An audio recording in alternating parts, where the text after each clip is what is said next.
بس ان دو آیات میں ابھی ذہنی تیاری کی کرائی ہے کہ کرنا کیا ہے.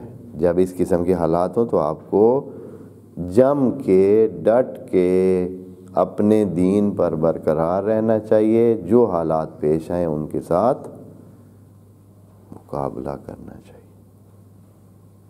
اکثر بندے کیا کرتے ہیں، وہ جی اگر نماز پڑھنے کے لیے یہ کرتے ہیں تو ہمارا تو کاروبار تباہ ہو جاتا ہے.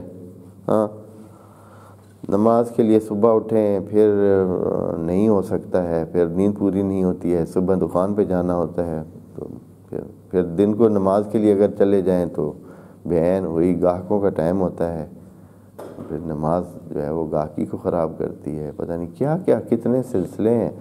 شام کو بس وہ دوست احباب آ جاتے ہیں، پھر ادھر سے بھری محفل سے اٹھنا جو ہے برا لگتا ہے.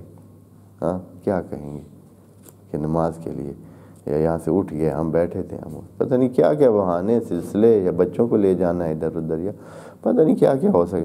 تو یہ ساری چیزیں جو ہے نا، تو خدا کریم فرماتے ہیں اللہ کے بندے یہ چیزیں تم نہیں کر رہے ہو، میرے پاس ہے. اور اس کی مثال سمجھنے کے لیے دوستو یہ ہے، یعنی یہ کہ خدا کریم نے کہا کہ آیا خدا کی ماننی چاہیے. یہ بات جو ہے اللہ کی مان لینی چاہیے. اللہ نے کہا ہے کہ ساری چیزیں میرے ہاتھ میں، تو ہمیں کیا مان لینا چاہیے. کس وجہ سے مان لیں؟ اللہ کہہ رہا ہے کہ ہر چیز میں ہی روکتا ہوں اور میں ہی دیتا ہوں. تو اس کو کیسے ہم سمجھیں؟ بس ایسے ہی اللہ نے کہہ دیا ہم مان لیں. ہمارے پاس بھی عقل تو ہے نا، سوچنا تو پڑتا ہے کہ آیا ہے اس طرح یا نہیں. اس چیز کو سمجھنے کے لیے جب آپ سروے کریں گے نا دنیا میں، تو آپ کو بالکل سامنے آ جائے گی کہ جو دنیا کے وسائل ہیں وہ آیا صرف ان کے پاس ہیں جو محنت بہت کر رہے ہیں.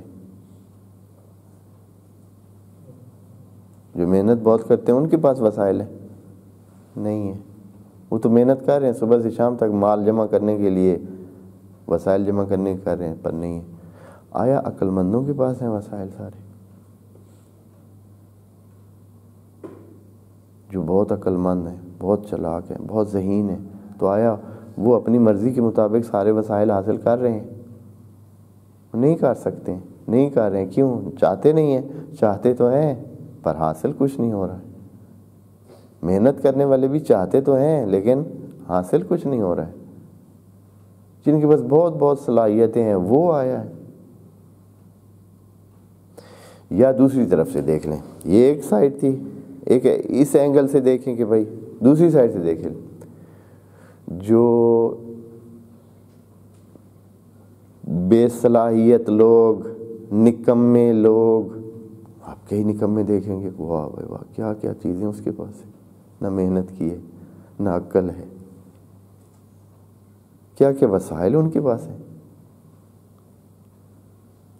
نہ انہوں نے محنت کی ہے، نہ ان کے پاس عقل ہے. حتیٰ ان کے پاس اتنا عقل نہیں ہے کہ جو وسائل ان کے پاس ہیں ان کو صحیح سے کیا کر سکیں، استعمال بھی کر سکیں. نہ چلاک ہیں، سادے سمپل لوگ ہیں، نہ کوئی اور ایسا ان کے پاس وہ ہے. بس یہ اس سے پتہ چلتا ہے کہ یہ چیزیں جو ہے نا تقسیم کرنے والا کوئی اور ہے. یہ انسانوں کے عقل سے کام نہیں ہے. کتنے محنت کر رہے ہیں، کتنے زور لگا رہے ہیں، کتنے چلاکیاں کر رہے ہیں. نہیں ہے ایسے. آپ کیا سمجھتے ہیں یہ جو بندے مزدوریاں کر رہے ہیں، بعض مزدوروں کے ساتھ آپ بات کریں تو بندہ حیران ہے کہ کتنا باصلاحیت بندہ ہے، کتنی سمجھ والا بندہ ہے، لیکن کچھ بھی نہیں. اب کتنے ان پڑھے سائنسدان بن کے بیٹھے ہیں، انہوں نے اپنی نوکریاں لگوائی ہوئی ہیں، پڑھے ہوئے نہیں ہیں. اس کے مقابلے میں صحیح سے پڑھے ہوئے، صحیح سمجھدار انسان، مسائل کو سمجھنے والے، وہ دھکے کھا رہے ہیں. نہیں ہے ایسے. آس پاس میں دیکھ لیں تو یہ کیا ہے، مسئلہ کیا ہے. اس سے پتہ چلتا ہے کہ یہ ان چیزوں سے جن سے ہم سمجھ رہے ہیں کہ کوئی بندہ مثلا اپنی چالاکیوں سے یا ذہانت سے یا محنت سے ان چیزوں سے کوئی چیز پالے گا نہیں. ہاں اللہ یہ کہتا ہے کہ میں دیتا ہوں تو تب بھی لیس للانسان الا ما سعی. آپ کسی کام کے لیے کوشش کریں گے پھر کوشش کے ساتھ مجھ سے مانگیں گے تو میں آپ کو دوں گا.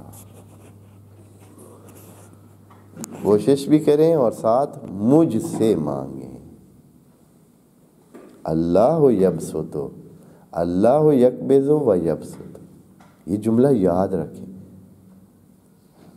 ایک اور آیت میں، بات لمبی ہو رہی ہے، ایک اور آیت میں اللہ نے فرمایا ہے کہ ما یفتح اللہ للناس فلا ممسک لہا وما یمسک فلا مرسل لہ من بعدہ ابدا.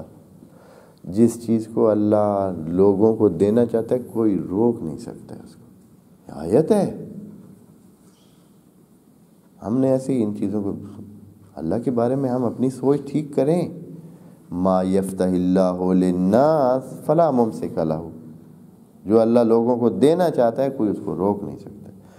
وما یمسک، اور اگر وہ کسی کو روکنا چاہتا ہے، کسی چیز کو نہیں دینا چاہتا ہے، فلا مرسل لہ من بعدہ ابدا. کوئی اس کو چھڑا نہیں سکتا ہے، کوئی اس کو لے نہیں سکتا ہے، کوئی حاصل نہیں کر سکتا. لیکن ہم جو ہے نا وہ پھر بھی اپنے زور سے لگے ہوئے ہیں.